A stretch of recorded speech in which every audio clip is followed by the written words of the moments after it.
Hello, everybody. Welcome back to the Parenting Podcast from the Windy City of Dubuque, Iowa. We're talking about helping your children win with money, becoming good money managers. It's so important. And today we're going to talk about the fact that money comes from work. That's right. Money comes from work. The Bible says in Proverbs 14:23 that in all labor there is profit.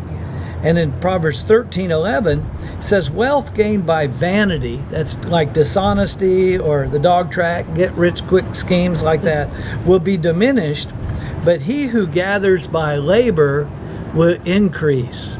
So money comes from work. Mm-hmm. So important that our kids get that correlation between what they do and what they have. So in this day and age, everything's so electronic. I mean, they might think that money comes from a machine, right? Because all we do is go stick the plastic in and out pops money. Woo! You know, but so it's really important that we teach our children the correlation between the work of their hands and what they have in their life, right? So you can do that a lot of different ways, and different families have different ways of doing that. Some families have chores that their kids do, and if they maintain their chores during the week, then they get a certain allowance. Other families say, no, doing your chores is just part of living in this house, but maybe there's certain, one thing I saw was that a family put up a for-hire list, and the kids could do extra jobs to earn extra money. Yeah. So whether it was washing the car, or whether it was cleaning the garage, and just different things, and there was a price to that. And then if the kid did that, after the parent looked at it, then they could decide, did they do the job well or not? Because if they didn't do it well, maybe they didn't get the whole payment for it because they didn't do a good job. So there are just different ways to teach our children that, but it's really important that they connect the dots, that this is how we get money. We get our hands dirty.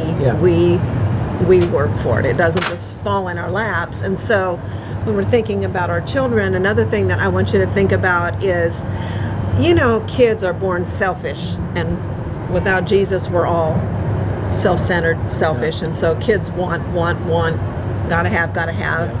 And part of training our children of how to deal with money is to train them to delay gratification if they don't have the money for things. So one of the mistakes I think that we can make as parents is the kid really wants something, and we're at the store today, and it might not be here tomorrow, so we front them the money for the thing that they're begging for. But I just want to encourage you that teaches them that I can have it now, and I'm in the future. Then that becomes not mom and dad, but that becomes a credit card. Oh, I can get it now. Yes. I have to get it now. I have to have it now. Here's a credit card. So then that sets them up for credit card debt in the future. If we don't teach them how to delay their gratification and actually save up for themselves their own money to purchase the thing that they want. So that's something that is good for parents to teach. There was a message series that came into my hands a number of years ago from some folks that have become friends of ours and kind of heroes and ministers. They were building a lake house at the time that the pastor was preaching this certain message, and he was talking about the fact that they were building this lake house, and it was nice. They were really going to enjoy it, and they were able to do that because for years along the way they had delayed gratification for themselves. They had not done some things, not bought some things, not enjoyed some things, so that now they could actually afford to build that wonderful lake house and have the resources to do it. So, powerful lesson about delaying gratification. Yes, absolutely. So as parents, it's our job to connect the dots for the kids, because if we don't show them the cause and effect, or the blessing of waiting and the reward of that, then they're not going to get it on their own. So it's up to us to help them see that. Now, I remember, I don't know if this is going to record. got a train in the background. Commerce happens. Is that the trumpet?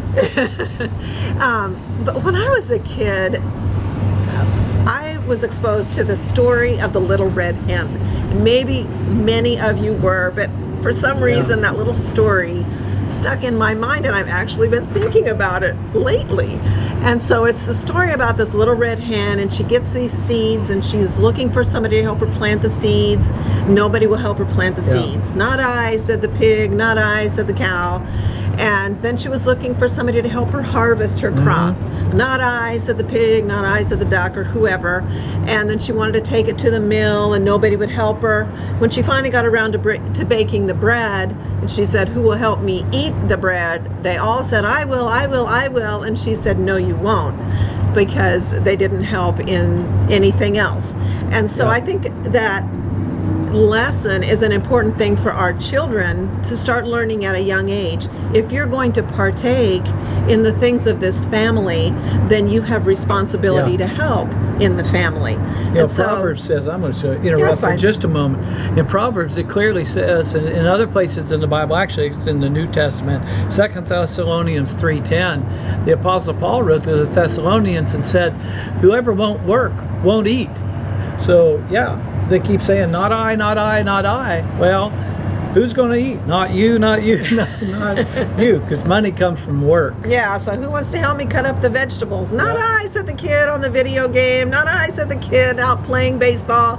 Not I, not I, not I. Everybody's too busy to help, but everybody comes to the table to eat. Yeah. So these are lessons simple lessons that we can teach our kids, and it's important that we do. Yeah. Hey, we love you. Thank you for listening today, and have a great week.